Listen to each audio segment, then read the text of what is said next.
Kwa Wakolosai 1:12 hadi 20. Ndugu zangu, wamshukuru Baba aliyewastahilisha kupokea sehemu ya urithi wa watakatifu katika nuru.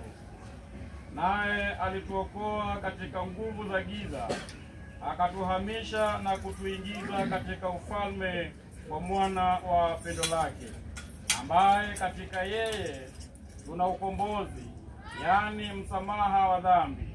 Naye ni mfano wa Mungu asiyeonekana, mzaliwa wa kwanza wa viumbe vyote.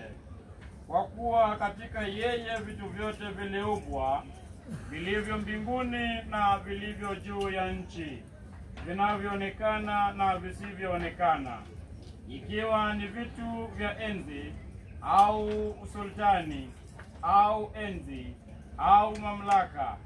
Vitu vyote viliumbwa kwa njia yake na kwa ajili yake. Naye amekuwako kabla ya vitu vyote, na vitu vyote hushikana katika yeye. Naye ndiye kichwa cha mwili, yani cha kanisa.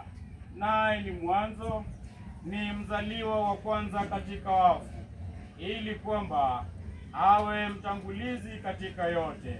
Kwa kuwa katika yeye ilipendeza utimilifu wote ukae, na kwa yeye kuvipatanisha vitu vyote vilivyo juu ya nchi au vilivyo mbinguni, na nafsi yake akiisha kufanya amani kwa damu ya msalaba wake katika Kristo Yesu Bwana wetu.